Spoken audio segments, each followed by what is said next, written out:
अस्सलामु अलैकुम वरहमतुल्लाहि वबरकातुहू। अल्हम्दुलिल्लाह नहमदुहु व नस्तईनुहु व नस्तगफिरुहु व नु'मिनु बिही व नतवक्कलु अलैहि व नऊज़ु बिल्लाहि मिन शुरूरि अनफुसिना व मिन सय्यिआति अअमालिना। मन यहदिहिल्लाहु फला मुदिल्ल लहु व मन युद्लिल्हु फला हादिय लहु। व नशहदु अल्ला इलाहा इल्लल्लाहु वहदहु ला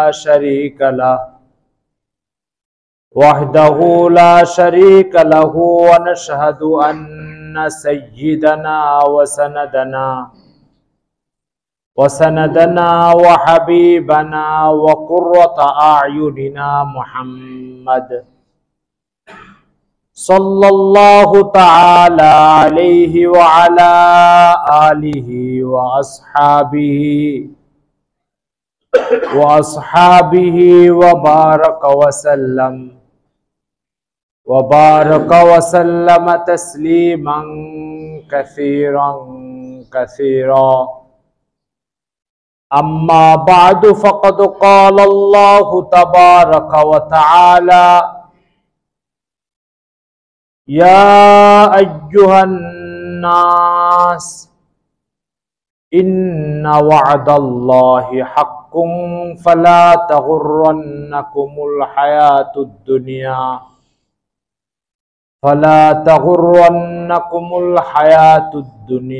वला यग़ुर्रन्नकुम बिल्लाहिल गरूर। वक़ाल तआला लक़द ख़सिरल्लज़ीना कज़्ज़बू बिलिक़ाइल्लाह। वक़ाल तआला या अय्युहन्नासु इत्तक़ू रब्बकुमुल्लज़ी ख़लक़कुम मिन नफ़्सिन वाहिदा व ख़लक़ मिन्हा ज़ौजहा व बस्स मिन्हुमा रिजालन कसीरन व निसाअ वत्तक़ुल्लाहल्लज़ी तसाअलून बिही वल अर्हाम इन्नल्लाह काना अलैकुम रक़ीबा। सदक़ल्लाहु मौलानल अज़ीम व सदक़ रसूलुहुन नबियुल करीम व नहनु अला ज़ालिका मिनश शाहिदीन वश्शाकिरीन। अल्हम्दुलिल्लाहि रब्बिल आलमीन। মহান আল্লাহ তাআলার বড় মেহেরবানি, যিনি আমাদেরকে ঈদ সম্পন্ন করার পরে জিলহজ মাসের বরকততম 10টা দিন শেষ করার পরে আবারও আল্লাহ তাআলার স্মরণে তার হক আদায়ের জন্য, তার সামনে মাথা নত করে তার প্রভুত্বের স্বীকৃতি দেওয়ার জন্য আল্লাহর ঘরে সমবেত হওয়ার তৌফিক দান করেছেন। এই জন্য শুকর আদায় করি আলহামদুলিল্লাহ। আজকে আমাদের আলোচ্য বিষয় হচ্ছে কিয়ামতের আলামত নিয়ে। কিয়ামতের আলামত সম্পর্কে আমাদের আজকের আলোচ্য বিষয়। তো কিয়ামতের আলামত তো ছোট বড় মিলে কয়েকশো, তো কয়েকশো আলামত নিয়ে তো আর একদিনে আলোচনা করা যাবে না। এর ভিতরে গুরুত্বপূর্ণ দুই একটা আলামত নিয়ে আমরা আজকে আলোচনা করব। আল্লাহ তাআলা আমাদেরকে বোঝার, মানার এবং গুরুত্বের সাথে বিষয়গুলো উপলব্ধি করার তৌফিক দান করেন। কোরআন মজিদে একটা আয়াতের ভিতরে আল্লাহ তাআলা বলছেন ওয়াকাদ জা আশরাতুহা, কিয়ামতের আলামত চলে এসেছে। কিয়ামতের আলামত চলে আসার অর্থ কি? কোরআন নাজিল হয়েছে 1400 বছর আগে, তখন কোরআন বলছে যে কিয়ামতের আলামত চলে আসছে, তো সেই কিয়ামত তো আজও আসে নাই। তাহলে এর আলামত আসার অর্থ কি? প্রথম কথা হচ্ছে যে একটা লোক মনে করেন 1000 কিলোমিটারের একটা রাস্তা সফর করবে, আর মাত্র 900 কিলোমিটার পার হয়ে গেছে, আর 100 কিলোমিটার পার হলে সে তার গন্তব্যে পৌঁছে যাবে। এখন যিনি 900 কিলোমিটার পার হয়ে এসছেন, আর মাত্র 105-10 কিলোমিটার পার হলে সে গন্তব্যে পৌঁছে যাবে, তাকে যদি জিজ্ঞাসা করেন আর কতটুকু বাকি আছে, তিনি বলবেন আর সামান্য একটু। কিন্তু যে ব্যক্তি 120 কিলোমিটার বাকি থাকতে গাড়িতে উঠবে, গন্তব্যে পৌঁছার 120 কিলোমিটার আগে থাকতে গাড়িতে উঠবে, তাকে যদি আপনি 100 কিলোমিটার বাকি থাকতে জিজ্ঞাসা করেন আর কত কিলোমিটার আছে, সে বলবে আরে এই মাত্র তো উঠলাম, এখন অনেক দেরি। তাহলে একজন বলতেছে আর মাত্র একটু দেরি, আর আরেকজন কি বলতেছে অনেক দেরি। দুইজনের মন্তব্যের পার্থক্য হলো কেন? বলছে একজন দীর্ঘ 900 কিলোমিটার পার হয়ে আসছে, সেই তুলনায় আর 100 কিলোমিটার বাকি, সে তো এটাকে সামান্য বলবেই। আর যিনি মাত্র 120 কিলোমিটার আগের থেকে উঠছেন, 20 কিলোমিটার পার হয়ে 100 কিলোমিটার এখনো বাকি আছে, সেখানে তাকে যদি মন্তব্য জিজ্ঞাসা করা হয় আর কত কিলোমিটার বাকি, এই মাত্র উঠলাম, এখন অনেক দূর। ঠিক আমাদের অবস্থা হচ্ছে তাই। যে আল্লাহ তাআলা বলছেন যে কিয়ামতের আলামত চলে আসছেন, তিনি এটা সেই পৃথিবীর শুরুতে বাবা আদম আলাইহিস সালামকে সৃষ্টি করেছে, সেইখান থেকে তার নজর চলছে। সেই নজর চলতে চলতে মুহাম্মদ সাল্লাল্লাহু আলাইহি ওয়াসাল্লামের কাছে আসছে। এবার তাকে জিজ্ঞাসা করা হলো কিয়ামত কত বাকি, বলছে আলামত চলে আসছে। আমার আপনার কাছে 120 কিলোমিটার আগে উঠছি, আমার আপনার নজর আদম আলাইহিস সালামের থেকে নেই, এই জন্য আমাদের কাছে মনে হচ্ছে এখনো অনেক দূর বাকি। কিয়ামত, পার্থক্যটা কি বুঝতে পেরেছেন আপনারা? এই কথাটা আল্লাহ তাআলা বলছেন। কিয়ামতের আলামতের একটি আলামত হচ্ছে মুহাম্মদ সাল্লাল্লাহু আলাইহি ওয়াসাল্লামের আগমন। মুহাম্মদ সাল্লাল্লাহু আলাইহি ওয়াসাল্লাম দুনিয়াতে চলে আসা, এটাও কিয়ামতের একটি আলামত। কেন? বলছে মুহাম্মদ সাল্লাল্লাহু আলাইহি ওয়াসাল্লাম বলছে আনা ওয়াসাতু কাহাতাইন, আমি আর কিয়ামত হচ্ছে এই দুই আঙ্গুলের মতো, আমার পরেই কিয়ামত, মাঝে আর কোন নবীর আগমন হবে না। তো মুহাম্মদ সাল্লাল্লাহু আলাইহি ওয়াসাল্লাম দুনিয়াতে চলে আসা, এটাও কিয়ামতের আলামত। কোরআন নাজিল হওয়া, এটাও কিয়ামতের আলামত। কেন? কোরআনের পর আর কোন কিতাব আসবে না, এটা শেষ কিতাব, এটা চলে আসছে মানে কিয়ামত কাছে চলে আসছে। এগুলো হচ্ছে কিয়ামতের বড় বড় আলামত সমূহের মধ্যে গণ্য হয়। কিয়ামতের কিছু ছোট ছোট আলামত আছে, সেই ছোট ছোট আলামত গুলোর একটা লম্বা তালিকা আছে। যেমন মাদক দ্রব্যের ব্যাপক ছড়াছড়ি, এটা কিয়ামতের একটা আলামত। মিথ্যা কথাকে চালাকি মনে করা হবে, আর সত্য কথাকে বোকামি মনে করা হবে, এটা কিয়ামতের একটা আলামত। যিনি মিথ্যা বলতে পারবেন তাকে চালাক মনে করা হবে, আর যিনি সত্য কথা বলবেন তাকে বোকা মনে করা হবে। সৎ কাজকে মানুষ পরাজয়ের কারণ মনে করবে, আর অসততাকে, নীতিহীনতাকে বিজয়ের কারণ মনে করবে, এটা কিয়ামতের একটা আলামত। এগুলো আল্লাহ রাসূল বলেছেন। দূরের বন্ধুকে ভালো রেস্টুরেন্টে নিয়ে যায় ব্যাপক পয়সা খরচ করে খাওয়ানো হবে, আর মা বাবাকে বৃদ্ধাশ্রমে ভর্তি করে দিয়ে আসা হবে, এটা কিয়ামতের একটা আলামত। আল্লাহ রাসূল বলছেন ইউকাররাবুল বাঈদ ওয়া ইউবাআদুল কারীব, কাছের যে মানুষগুলোর উপরে, যে মানুষগুলোর হক আমার উপরে ফরজ, সে মানুষগুলোকে বছরে একদিনও খোঁজ নেওয়া হবে না। আর দূরের মানুষ যারা, এদেরকে বন্ধু বানিয়ে 5 স্টার হোটেলে নিয়ে যে খাওয়ানো হবে, মেহমানদারি করানো হবে, এটা কিয়ামতের একটা আলামত। এরপরে ব্যাপকভাবে বান্দার হক নষ্ট করা হবে। বাবা মারা গেছে তো বোনের উত্তরাধিকার সম্পদ দেওয়া হবে না, বিভিন্ন ছলছাতুরি করে কৌশল করে বোনের সম্পদ দিয়ে নেওয়া হবে, আর বোনকে একটা অজানা আতঙ্কের মধ্যে ঢুকাই দেওয়া হবে। মানে বলা হবে যে তুমি যদি সম্পদ দাও তাহলে কিন্তু আর বাবার বাড়িতে আসতে পারবো না। তো বোনের সম্পদ ছিনিয়ে নেওয়া হবে, এটা কিয়ামতের একটা আলামত। কিয়ামতের একটা আলামত হচ্ছে যে বেবিচারকে মানুষ তৃপ্তির কারণ মনে করবে, আর মদ্যপানকে রিল্যাক্সের কারণ মনে করবে, এটা কিয়ামতের একটা আলামত। এক হাদিসে রাসূল সাল্লাল্লাহু আলাইহি ওয়াসাল্লাম বলেছে সবকিছু উল্টে যাবে, এটাও কিয়ামতের একটা আলামত। সবকিছু উল্টে যাবে। এই ধরনের অসংখ্য আলামতের কথা হাদিস শরীফে বর্ণিত আছে। এক হাদিসে আছে আল্লাহ রাসূল সাল্লাল্লাহু আলাইহি ওয়াসাল্লাম 21টা আলামতের কথা বলেছেন কিয়ামতের। আজকে আমরা কিয়ামতের একটা অন্যতম আলামত হচ্ছে ইমাম মাহদির আগমন।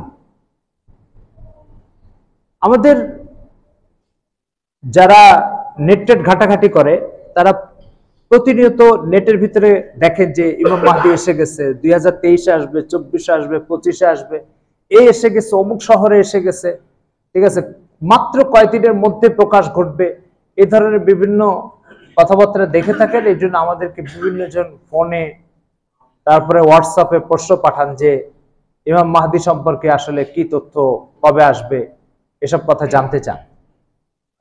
এই জন্য আজকে বাইরে সাউন্ড হচ্ছে না, বললো একটু দেখে আসে।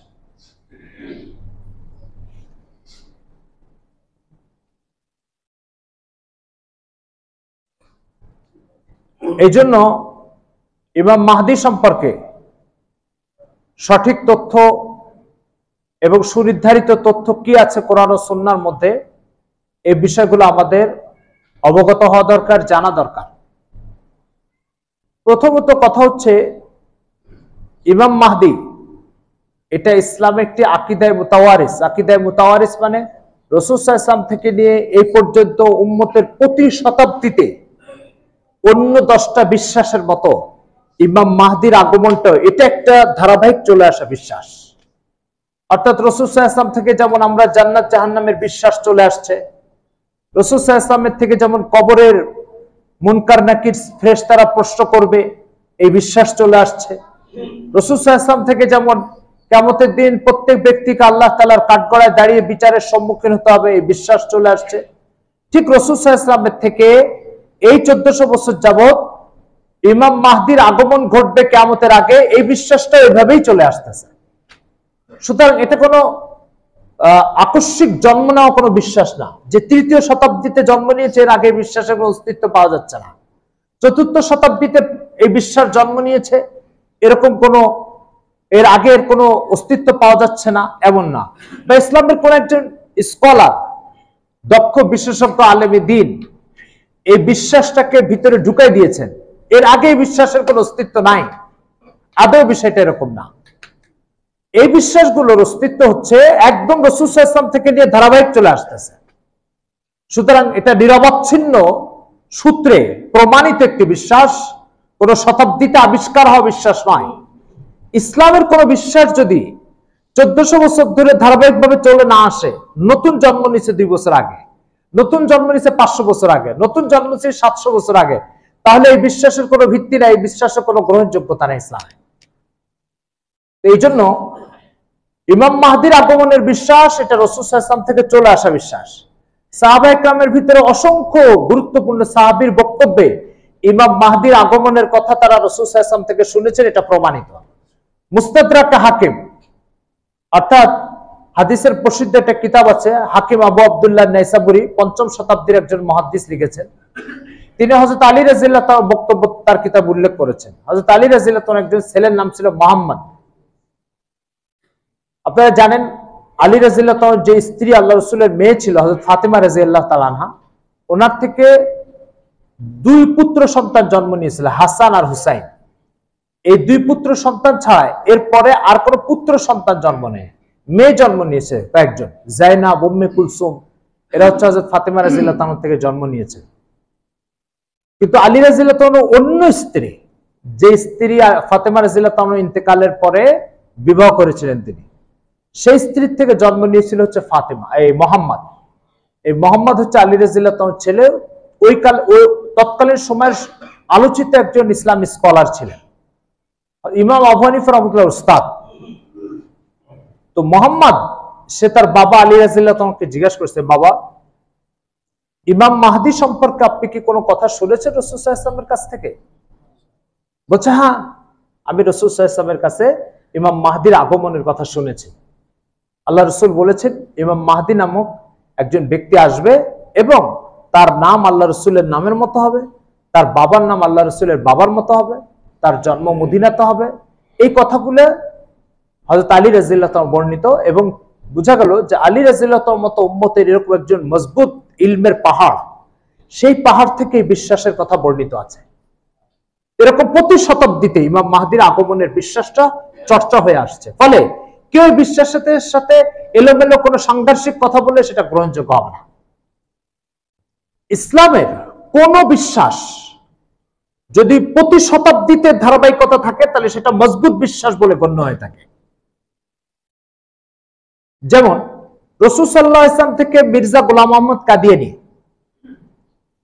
1839 সালে জন্ম ভারতের পাঞ্জাব প্রদেশে।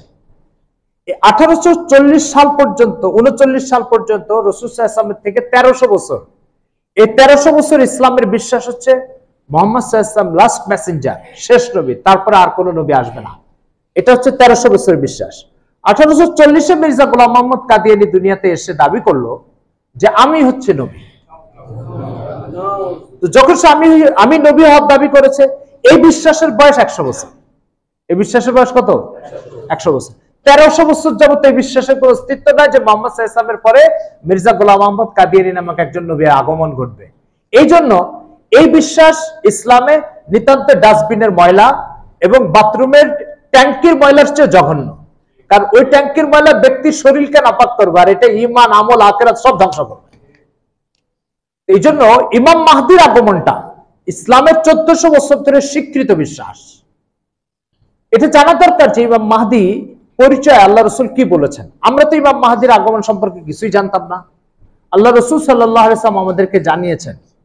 এখন আল্লাহ রসুল যদি কাউকে কোনো ব্যাপারে বলেন যেটা ভবিষ্যতে ঘটবে, এরকম একজন লোক আসবে, অসংখ্য মিথ্যুক প্রতারক দাঁড়িয়ে যায়, দাঁড়িয়ে এবার নিজেকে ওই দাবিতে দাবি করা শুরু করে যে ওই যে আল্লাহ রসুল বলেছেন অমুক কথা, তো আমি হচ্ছে সেই ব্যক্তি। এই কথা অসংখ্য লোক বলতে থাকে। কেন বলতে থাকে? এটা এই জন্য বলতে থাকে কারণ আল্লাহ রসুল কোন লোকের আগমনের কথা বলেছে, সেই লোক যদি সে দাবি করে প্রমাণ করতে পারে, তো তার মানে হচ্ছে দুনিয়ার মানুষের মাথার উপর এসে বসে গেল। দুনিয়ার কোনো বাদশারও এই গ্রহণযোগ্যতা থাকবে না, ওই ব্যক্তির যে গ্রহণযোগ্যতা থাকবে। এই জন্য প্রত্যেকের মিথ্যা গ্রহণযোগ্যতার মিথ্যা খ্যাতি অর্জনের জন্য আল্লাহ রসুলের বলায় ভবিষ্যৎবাণী আমার সম্পর্কে বলা হয়েছে, এই ধরনের মিথ্যা দাবি করে দুনিয়ার মানুষের কাঁধে সওয়ার হওয়ার চেষ্টা করে। কিন্তু আল্লাহ রাসূল সাল্লাল্লাহু আলাইহি ওয়াসাল্লাম ইমাম মাহদির আগমন হবে এই কথা বলার সাথে সাথে তার আলামত বলে দিয়েছেন, যাতে করে তার উম্মত প্রকৃত ইমাম মাহদিকে চিনতে ভুল না করে, আর মিথ্যা প্রতারক ইমাম মাহদি যে হবে তাকে চিহ্নিত করতেও যাতে ভুল না করে। কথাটা বুঝাইতে পারছি ভাই? একটা গ্রামে একটা চিঠি গেল, ডাকপিয়ন চিঠিটা নিয়ে গেল গ্রামে। চিঠির উপরে লেখা যে চিঠির প্রাপক হচ্ছে আব্দুল করিম, বাবা আব্দুল জলিল, গ্রাম রহিমপুর, থানা নগরকান্দা, জেলা ফরিদপুর। এখন এই চিঠির এই যে নাম আব্দুল করিম, বাবা আব্দুল জলিল, গ্রাম রহিমপুর, থানা নগরকান্দা, জেলা ফরিদপুর, এই ঠিকানাটা লেখার অর্থ কি? এই ঠিকানা লেখার অর্থ হচ্ছে যে এই চিঠিটা যাতে প্রকৃত প্রাপকের কাছে পৌঁছে যায়। কেন বলছে? যদি এই ঠিকানাটা না লেখা থাকে তাহলে এই রহিমপুর গ্রামে যদি 200 লোক বসবাস করে, 200 লোকই দাবি করবে যেটা আমার। তো 200 লোকের তো আর একটা চিঠি হতে পারে না। একটা চিঠি কয়জনের হবে? ওই এক ব্যক্তির হাতেই যাতে এই চিঠিটা পৌঁছে, বাকি 199 জন যাতে মিথ্যা দাবি করতে না পারে, এই জন্যই তো ঠিকানাটা পরিষ্কার করে লেখা থাকে চিঠির উপরে। তো রাসূল সাল্লাল্লাহু আলাইহি ওয়াসাল্লাম ইমাম মাহদি আসবে, আর ইমাম মাহদির প্রকৃত পরিচয়টা আল্লাহ রাসূল এইভাবে চিঠির পরিচয়ের মতো পরিষ্কার করে বলে গেছেন, যাতে করে প্রকৃত ইমাম মাহদিকে চিনতে তার উম্মত ভুল না করে। এখন সেই ঠিকানা বলার পরেও যদি উম্মত একজন প্রতারককে ইমাম মাহদি মনে করে, তাহলে এটা উম্মতের জন্য দুঃখজনক সংবাদ। এটা আল্লাহ রাসূলের কোনো দায়িত্বের প্রতি খেয়ানত নয়। সুতরাং ইমাম মাহদির পরিচয়টা জানা দরকার কি দরকার না? এই জন্য শুনেন হাদিস শরীফে কি আসছে ইমাম মাহদির পরিচয়ের ব্যাপারে। আল্লাহ রাসূল সাল্লাল্লাহু আলাইহি সাল্লাম ইমাম মাহদি সম্পর্কে মেজর 7টা কথা বলেছেন। আরো কিছু বিচ্ছিন্ন কথা আছে, মৌলিক সব হাদিসে এই 7টা কথা আসছে। 1 নম্বর হচ্ছে তার ঠিকানা। ঠিকানার ব্যাপারে 3টা কথা আসছে। নাম মোহাম্মদ, আল্লাহ রাসূল বলেছেন আমার নামের মতো নাম হবে। 2 নম্বর তার বাবার নাম আব্দুল্লাহ, আল্লাহ রাসূলের বাবার নাম আব্দুল্লাহ। আমাদের অনেকে একটু জজবার চোটে বা বেশি আবেগপ্রবণ হয়ে বলে আল্লাহ রাসূলের মায়ের মতো নাম হবে, কিন্তু হাদিসে এটা আসে নাই। আল্লাহ রাসূলের মায়ের নাম আমিনা, কিন্তু হাদিসে আমিনার কথা আসে নাই। আল্লাহ রাসূলের বাবার নামের কথা, নিজের নামের কথা আসছে। যে ইমাম মাহদি যে হবে তার নাম মোহাম্মদ হবে, বাবার নাম আব্দুল্লাহ হবে। এরপরে ঠিকানার ব্যাপারে তৃতীয় কথা যেটা আসছে সেটা হচ্ছে ইমাম মাহদির জন্ম মদিনাতে হবে। কোথায় হবে? মদিনা শরীফে। এই তিনটা কথা ঠিকানার ব্যাপারে আসছে। এরপর আসছে মদিনাতে একজন শাসক মারা যাবেন, মারা যাওয়ার পরে লোকজন এসে ওনাকে পিড়াপিড়ি করবে যে আমরা আপনাকে এই এলাকার শাসক বানাতে চাই। তো উনি শাসক হবেন না, আমি এটা থেকে ক্ষমা চাই, আমি তোমাদের শাসন ক্ষমতার দায়িত্ব নিতে পারবো না। মানুষ যখন জোর জবরদস্তি করবে, পিড়াপিড়ি করবে, তখন উনি মদিনা শরীফ থেকে ত্যাগ করে হিজরত করে মক্কা শরীফ চলে আসবে। মক্কা শরীফ আসার পরে মক্কা শরীফে যে আসে প্রথম তার কাজ হচ্ছে বাইতুল্লাহ তওয়াফ করা। তো উনি এসে একটা উমরা করবেন। তো বাইতুল্লাহর ভিতরে আপনারা ছবিতে দেখেছেন হজরে আসওয়াদের যে জায়গাটা, যে কোণার মধ্যে হজরে আসওয়াদ রাখা, এর পাশে হচ্ছে মাকাম ইব্রাহিম। এই দুই জায়গার মধ্যে আল্লাহ রাসূল বলছেন এই দুই জায়গার মধ্যে তওয়াফরত অবস্থায় এই জায়গাটাতে তিনি যখন আসবেন তখন কিছু আল্লাহওয়ালা লোক ওনাকে ইমাম মাহদি হিসাবে চিনে ওনাকে জড়ায় ধরবেন আর ওনার হাতে বায়াত গ্রহণ করবেন যে আপনি ইমাম মাহদি, আমরা আপনার আলামত দেখে চিনতে পেরেছি, আপনি আমাদেরকে বায়াত নেন। তো হাতে বায়াত গ্রহণ করে এবার ইমাম মাহদি তওয়াফ শেষ করে ওনার এই যারা বায়াত গ্রহণ করেছে অনুসারীদেরকে নিয়ে উনি জিহাদ করবেন। কাদের বিরুদ্ধে জিহাদ করবেন? তখনকার টাইমে ইমাম মাহদি যখন আসবে তখনকার টাইমে পুরো আরব ভূমিতে ইহুদিদের একটা ব্যাপকভাবে প্রভাব বিস্তার হবে, যেটার কিছুটা আলামত এখন দেখা দিচ্ছে। আপনারা জানেন 1967 সালে, এর আগে 1948 সালে এই দুইবার আরব ইসরায়েল যুদ্ধ হয়েছিল। 1948 সালে ইসরায়েল যখন তার আত্মপ্রকাশ ঘটল এবং ইসরায়েল নামক একটা রাষ্ট্রের স্বীকৃতি দিল, তখন পুরো আরব দেশগুলো ইসরায়েলের বিরুদ্ধে যুদ্ধ করেছিল। আমেরিকা ব্যাপকভাবে অস্ত্র পাঠিয়ে তখন ইসরায়েলের অস্তিত্বকে টিকানোর জন্য আরবদের বিরুদ্ধে আমেরিকা যুদ্ধ করেছিল। সেই যুদ্ধে আরবরা পরাজিত হয়েছে। 1967 সালে আরেকবার যুদ্ধ হয়েছে আরব ইসরায়েল, সেই যুদ্ধে আরব দেশগুলো পরাজিত হয়েছে। সেবারেও আমেরিকা এবং ব্রিটেন ব্যাপকভাবে ইসরায়েলকে সাহায্য করেছে। আরব দুনিয়াতে ইসরায়েলের বিরুদ্ধে ঘৃণা ব্যাপকভাবে ছড়িয়ে থাকলেও আরব দুনিয়ার শাসক যারা, এই শাসকদের একটা বিরাট অংশ, বিশেষ করে বর্তমান সৌদি সরকার এর এবং আপনার আরব আমিরাতের যে জায়েদ বিন সুলতান আল নাহিয়ানের ছেলে এখন যে আছে, ওনার নামটা ভুলে গেছি, উনি, এরপর একজন আছে হচ্ছে জর্ডান বলছে এই যে বাহরাইনের বাদশাহ, এরপর আপনার জর্ডানের বাদশাহ, মিশরের সিসি, এরা প্রত্যেকে পশ্চিমা দুনিয়ার চাপে বিভিন্ন ধরনের স্বার্থের কারণে এরা স্পষ্টত ইসরায়েলের বিপক্ষে তো যায় না, বরং গোপনে গোপনে ইসরায়েলকে সাহায্য সহযোগিতা করে এবং মুসলিম স্বার্থ, ফিলিস্তিনি স্বার্থের বিরুদ্ধে গুরুত্বপূর্ণ ভূমিকা পালন করে। এইভাবে পুরো আরব দুনিয়া, এই যে 36,000 ফিলিস্তিনি শহীদ হলো গত কয়েক মাসে, পৃথিবীর অসংখ্য অমুসলিম রাষ্ট্রগুলিতে এর প্রতিবাদ হলো, কিন্তু আরব দুনিয়াগুলোর শাসক নীরব চুপ করে বসে হয়েছে, নীরব। এরা খাদ্যের অভাবে শিশু বাচ্চা চিৎকার করে মারা যাচ্ছে। এই আধুনিক বিশ্বে যেখানে আপনার যান্ত্রিক সভ্যতার এই উৎকর্ষতা সাধিত হয়েছে, সেই যান্ত্রিক সভ্যতার এই যুগে একটা জনপদের ভিতরে লাখ লাখ লোক না খেয়ে মারা যাচ্ছে।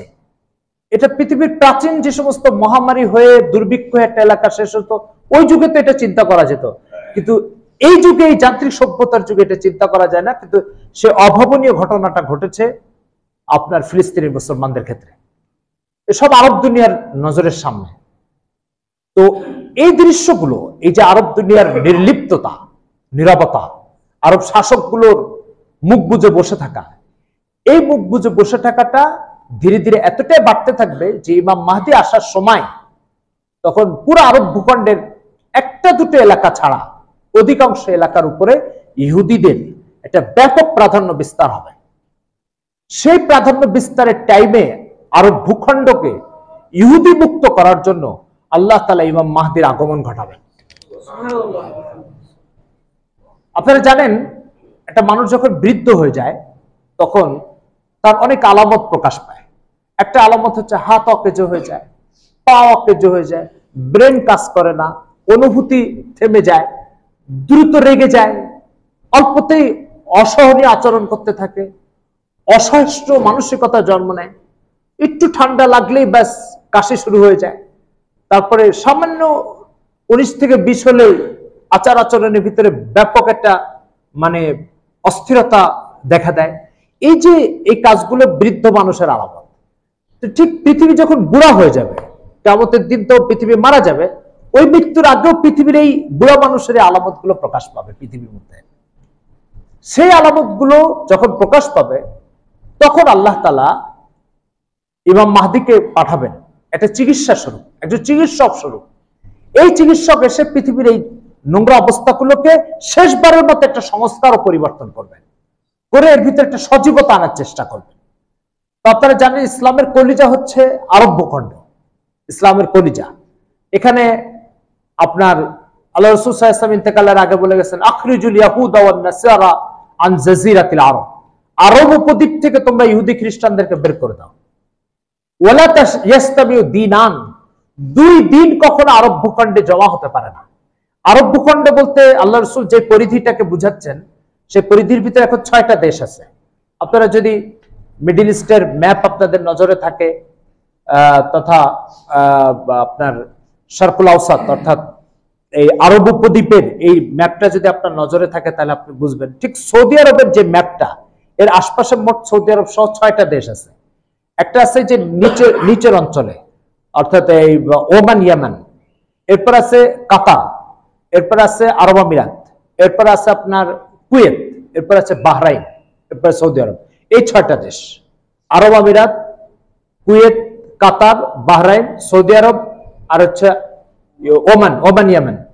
এই 6-7টা দেশ মিলে হচ্ছে আরব উপদ্বীপ। আল্লাহ রাসূল বলেছেন, এই আরব উপদ্বীপ থেকে ইহুদি খ্রিস্টানকে বের করে দাও। এই আরব উপদ্বীপে কোনো ইহুদি খ্রিস্টান থাকতে পারবে না, এটা আল্লাহ রাসূল বলে গেছেন। হুজুর সাল্লাল্লাহু আলাইহি ওয়াসাল্লাম এটা বাস্তবায়ন করতে পারেন নাই, কিন্তু সিদ্ধান্ত দিয়ে গেছেন। আবু বকর রাদিয়াল্লাহু আনহু মাত্র 2 বছর খেলাফতে ছিলেন, রাষ্ট্র ব্যবস্থা চালিয়েছেন। তখন আবু বকর রাদিয়াল্লাহু আনহু দুর্বল ছিলেন, ওই টাইমে তিনিও এই সুযোগটা পান নাই। ওমর রাদিয়াল্লাহু আনহু 10 বছর শাসক হয়েছেন।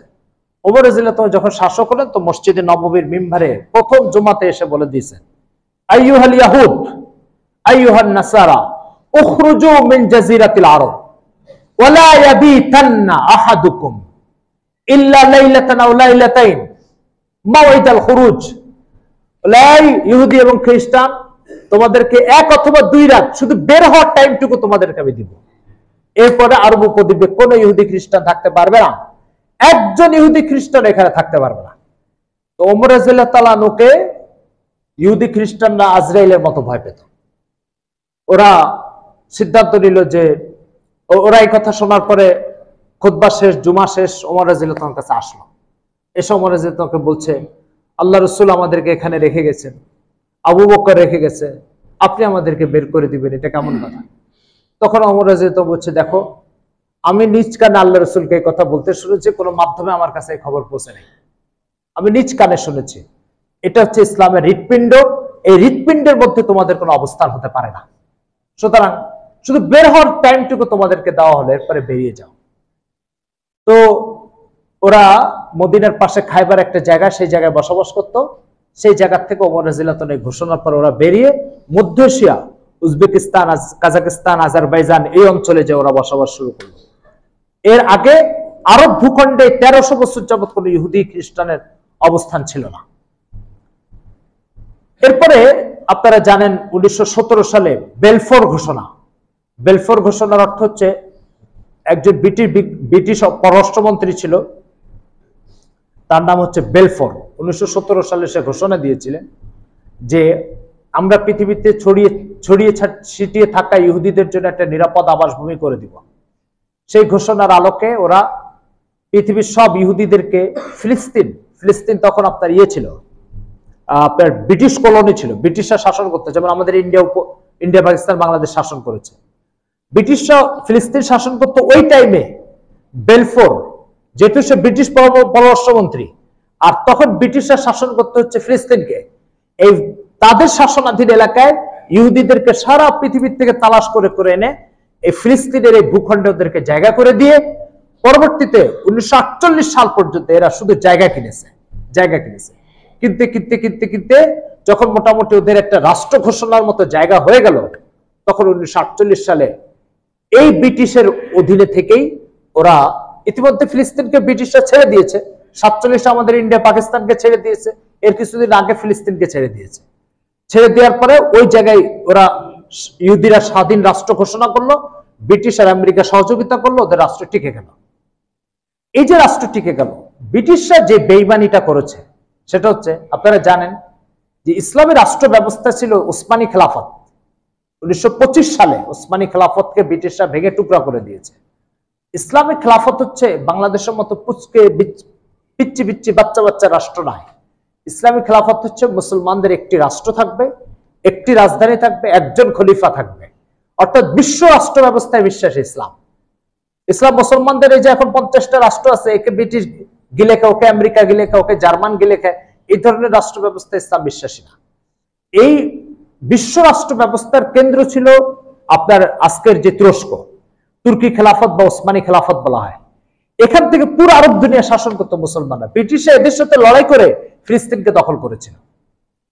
তো এই বিশ্ব রাষ্ট্র ব্যবস্থা যেটা, এদের থেকে এদের বিরুদ্ধে আরব দুনিয়ার এই রাষ্ট্রগুলো, এই যে সৌদি আরব, কুয়েত, কাতার, বাহরাইন, এই রাষ্ট্রগুলোর এক একজন নেতাকে ব্রিটিশরা ফুসলাইছে। বলছে তোমাদের এই খেলাফত রাষ্ট্র ব্যবস্থার সাথে থাকার কোনো দরকার নেই, তোমরা আলাদা আলাদা রাষ্ট্র হয়ে যাও, আর ওদের থেকে আলাদা হওয়ার জন্য তোমাদেরকে যত ধরনের সহযোগিতা করার দরকার আমরা করব। আজকে এই যে আরব দুনিয়াতে আরবি ভাষাভাষী, তাদের মধ্যে 22টার উপরে রাষ্ট্র। এই 22টার উপরে রাষ্ট্র ছোট ছোট একই ভাষাভাষীর অধিকারী, একই ভাষায় কথা বলে, এদের 22টা রাষ্ট্র হবে কেন? এদের 22টা রাষ্ট্র হচ্ছে ব্রিটিশের চক্রান্তের কারণে। ব্রিটিশরা এদেরকে ছোট ছোট রাষ্ট্র করে ওসমানী খেলাফত থেকে টুকরা টুকরা করে আলাদা করে দিয়েছে, আর ব্রিটিশ বলছে আমরা তোমাদের সাহায্য করবো।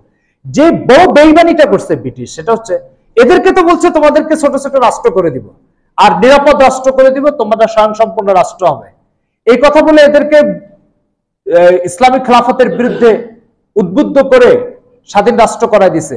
এই আরবদের সাথে বেইমানি করেছে কি, যে ফিলিস্তিনের জায়গাটাকে ইসরায়েলের ইহুদিদেরকে দিয়ে গেছে ব্রিটিশ। যেখানে শাসন ক্ষমতা শেষ করেছে, সেখানে এরকম একটা জখমি আর এরকম একটা ঘা রেখে চলে গেছে। যুগ যুগ ধরে এই ঘাত দ্বারাই ওরা জর্জরিত হতে থাকবে। উপমহাদেশে ইন্ডিয়া, পাকিস্তান, বাংলাদেশকে 190 বছর শাসন করেছে। ব্রিটিশরা এখান থেকে চলে গেছে কাশ্মীর নামক একটা জায়গাকে ভেজাল একটা জায়গা রেখে। এই ভেজাল জায়গার জন্য ইন্ডিয়া পাকিস্তান যুগের পর যুগ ধরে লড়াই করেই যাচ্ছে। এটার আজও কোনো সমাধান নাই। সেম ঘটনা ফিলিস্তিনের, ইসরায়েলের ক্ষেত্রে করেছে। আরবদেরকে ইসলামিক খেলাফতের বিরুদ্ধে উদ্বুদ্ধ করে ছোট ছোট রাষ্ট্র করে দিয়ে গেছে, আর ওদেরকে শান্তি নিরাপত্তা রাষ্ট্রের ওয়াদা দিয়ে গেছে, আর ওদের পেটের মধ্যে ইসরায়েল নামক একটা বিস্ফোরকের জন্ম দিয়ে ওদের সাথে বেইমানি করে চলে গেছে। ব্রিটিশ যেখানে শাসন করেছে সেখানে এরকম একটা বিস্ফোরক রেখে তারপরে বিদায় নেয়। এখানে কাশ্মীর রেখে গেছে, ওখানে ইসরায়েল রেখে গেছে। তো যেটা বলতেছিলাম আসল, যে এই আরব দুনিয়ায়, আরব ভূখণ্ডের উপরে ব্যাপকভাবে ইহুদিদের প্রাধান্য থাকবে। হযরত ইমাম মাহদী আলাইহিস সালাম এসে এই ইহুদিদের বিরুদ্ধে লড়াই শুরু করবেন। লড়াই করতে করতে উনি কিছুদিন লড়াই করার পরে, আপনারা জানেন কিয়ামতের আগে আল্লাহ তাআলার পক্ষ থেকে আরেকজন মহাপুরুষের আগমন ঘটবে, তার নাম হযরত ঈসা আলাইহিস সালাম। ঈসা আলাইহিস সালাম একজন ভিন্ন ব্যক্তি, ইমাম মাহদী একজন ভিন্ন ব্যক্তি। ইসলামের 1300 বছর ধরে বিশ্বাস স্বীকৃত, কিন্তু কাদিয়ানী সম্প্রদায়, এরা তাদের যে নবী মির্জা গোলাম মোহাম্মদ কাদিয়ানী প্রতারক, একে তারা ইমাম মাহদীও মনে করে, ঈসা আলাইহিস সালামও মনে করে, আবার নবীও মনে করে। ওদের দৃষ্টিতে ঈসা আলাইহিস সালাম যে, ইমাম মাহদী সেই, দুইজন একই ব্যক্তি। কিন্তু হাদিসের সব কিতাবে ইমাম মাহদীর উপরে আলাদা একটা অধ্যায় আছে, ঈসা আলাইহিস সালামের উপরে আলাদা একটা অধ্যায় আছে। দুইজন ভিন্ন ভিন্ন ব্যক্তি, ভিন্ন ভিন্ন পাঠ। এই জালেমরা করছে কি, উম্মতে মুহাম্মাদীকে বিভ্রান্ত করার জন্য প্রথমে বিশ্বাস প্রচার করা শুরু করছে ইমাম মাহদী যে, ঈসা আলাইহিস সালামও সেই, অথচ এটা একটা জালিয়াতি এবং বিশ্বাসের নামে প্রতারণা। যাই হোক, যেটা বলতেছিলাম, যে ইমাম মাহদী তিনি লড়াই শুরু করবেন। সে লড়াই তিনি ইসলামী শাসন ব্যবস্থা কায়েম করবেন, এবং সেই ইসলামী শাসন ব্যবস্থা কোনো বর্ণনা মতে 40 বছর দীর্ঘ হবে। এটা হচ্ছে কিয়ামতের আগে ইনসাফ ও কোরআন সুন্নাহ ভিত্তিক ন্যায় ও ইনসাফের শাসনের শেষ দৃষ্টান্ত। এরপরে পৃথিবী জুলম আর অত্যাচার দিয়ে ভরে যাবে। এরপরে ওই জুলম আর অত্যাচারের মধ্যে কিয়ামত কায়েম হবে। তো ইমাম মাহদী সম্পর্কে হাদিস শরীফে যে আলামতগুলোর কথা আসছে, একটা হচ্ছে তার ঠিকানা। ঠিকানার মধ্যে 3টা অংশ। তার নাম হবে কি? বাবার নাম, জন্ম মদিনাতে, এটা একটা আলামত। 2 নম্বর আলামত, তিনি মক্কা শরীফে হিজরত করবেন, এটা 2 নম্বর আলামত। 3 নম্বর আলামত, তফরত অবস্থায় তার হাতে মানুষ বায়াত গ্রহণ করে তার ইহুদি খ্রিস্টানের বিরুদ্ধে লড়াই শুরু করবেন, এটা 4 নম্বর আলামত। 5 নম্বর, তিনি ইসলামী শাসন ব্যবস্থা কায়েম করবেন, কোরআন ও সুন্নাহ ভিত্তিক ইনসাফের শাসন ব্যবস্থা কায়েম করে সারা পৃথিবীতে এত ন্যায় বিচার ছড়িয়ে দিবেন যে হাদিসের কিতাবে এটাও আসছে, বাঘ আর ছাগল একই ঘাটে পানি খাবে, কেউ কারোর উপরে চোখ তুলে তাকাবে না, এরকম ইনসাফ কায়েম করবে। তো সেই ইনসাফ যদি জানোয়ারের ভিতরে এভাবে প্রতিষ্ঠিত হয়, তো মানুষের ভিতরে কিভাবে প্রতিষ্ঠিত হবে আপনি ভাবতে পারেন। এরপরে ইমাম মাহদীর আলামত হচ্ছে তার সাথে ঈসা আলাইহিস সালামের দামেস্ক, সিরিয়ার রাজধানী, এই দামেস্কের একটা মসজিদে তিনি ফজরের নামাজ পড়বেন ওনার অনুসারীদেরকে নিয়ে। তো হযরত ঈসা আলাইহিস সালাম আসমান থেকে 2 জন ফেরেশতার কাঁধের উপরে ভর করে আসমান থেকে নাজিল হবেন ফজরের একটু আগে। নাজিলে যখন উনি ফজরের নামাজের জন্য মসজিদে ঢুকবেন, ইমাম মাহদী ইমামতির জায়গায় তিনি এখানে দাঁড়িয়ে দেখতে পাবেন ওই যে ঈসা আলাইহিস সালাম আসছেন। উনি বলবেন তাফাজ্জাল মুসাল্লি বিনা, আসেন আমাদের ইমামতি করেন। ঈসা আলাইহিস সালাম বলবেন না না না, আমি তো এক উম্মতের নবী ছিলাম, সেই উম্মতের জন্য আমি ইমাম ছিলাম, আমি এই উম্মতের মধ্যে হযরত মুহাম্মদ সাল্লাল্লাহু আলাইহি ওয়াসাল্লামের অনুসারী হয়ে এসেছি, সুতরাং এই উম্মতের ইমাম এই উম্মতের লোকেরাই হবে। তো এই বলে তিনি ইমাম মাহদীকে ইমামতি করতে বলেছেন। ইমাম মাহদী ইমামতি করেছেন, ঈসা আলাইহিস সালাম তার পিছনে নামাজ পড়ে এবার 2 জন যৌথ নেতৃত্বে ইহুদি খ্রিস্টানের বিরুদ্ধে লড়াই করবেন। তখন দাজ্জাল নামক একটা ফিতনার আবির্ভাব ঘটবে। সেই দাজ্জালের ফিতনা নিয়ে চরম বিভ্রান্তি আমাদের সমাজে আছে। দাজ্জাল কি, কেমন হবে? এই ইন্টারনেটের এই ব্যবস্থা, তথ্য প্রযুক্তির এই আদান প্রদানের কারণে ইসলামের এই সমস্ত বিশ্বাসগুলোকে এইভাবে এলোমেলো করা হয়েছে যে আজকে প্রত্যেক মুসলমানকে এর মূল কনসেপ্টটা থেকে এত দূরে সরাই নেওয়া হয়েছে। এখন মূল কনসেপ্টটা যখন মুসলমানের সামনে পেশ করা হয়, তো মুসলমান মনে করে কি যে এটা মনে কোনো অদৃশ্য দুনিয়ার কথা আমাকে শোনাচ্ছে। এই জন্য আপনাদের বারবার আমি অনুরোধ করেছি, আজও করে যাচ্ছি, ইউটিউব ফেসবুক থেকে দিন আর দিনের কোনো বিশ্বাস শিখবেন না। ইউটিউব আর ফেসবুক এটা হচ্ছে একটা ওপেন প্ল্যাটফর্ম। ইসলামের কোন শত্রু এসে এই প্ল্যাটফর্মে দাঁড়িয়ে ইসলামের কোন বিশ্বাসকে বিকৃত করে আপনাকে সেই বিকৃত বিশ্বাসের অনুসারী বানাতে সে সক্ষম এবং সফল হতে পারে। এই জন্য এই সমস্ত ওপেন প্ল্যাটফর্মকে দিন শেখার জায়গা মনে করবেন না। দিন শেখার জায়গা হচ্ছে নির্ভরযোগ্য কোন আলেমী দিন, নির্ভরযোগ্য কোন আলেমী দিন আর কোরআন সুন্নাহর নির্ভরযোগ্য ব্যাখ্যা এবং বিশ্লেষণ। ইউটিউব এবং ফেসবুক এটাকে দিন শেখার জায়গা মনে করবেন না। এখানে ইসলামের একজন শত্রু আসবে, এসে দাজ্জাল সম্পর্কে একটা মিথ্যা তথ্য দিয়ে আপনাকে বিভ্রান্ত করতে পারে। আর এই তথ্যের সত্যতা অশুদ্ধতা যাচাইয়ের জন্য ইসলামী লিটারেচারের যে জগতের সাথে আপনার পরিচয় থাকার দরকার ছিল সেটা নাই আপনার। আর যখন নাই, তখন এখানে যে কথাটা বলা হবে এটাকে আপনি শেষ কথা মনে করে বুকে ধারণ করবেন। এই জন্য এই সমস্ত জায়গা থেকে দিন মোটেও শিখবেন না। দিন শিখবেন হচ্ছে নির্ভরযোগ্য আলেমের থেকে, দিন শিখবেন হচ্ছে নির্ভরযোগ্য বই পুস্তক থেকে। তো যেটা বলতেছিলাম যে ঈসা আলাইহিস সালাম আর ইমাম মাহদী 2 জন যৌথভাবে আসবেন, এসে ইহুদি খ্রিস্টানের বিরুদ্ধে লড়াই করবেন, লড়াই করে ইসলামী শাসন ব্যবস্থা প্রতিষ্ঠিত করবে। দুনিয়াতে আবার ইসলামের সেই সোনালী যুগের যে জয় জয়কার অবস্থা, সেই যাত্রা আবার শুরু হবে। এরপরে ইসলামিক শাসন ব্যবস্থা 40 বছরের মতো চলবে, এরপর ওনারা ইন্তেকাল করবে।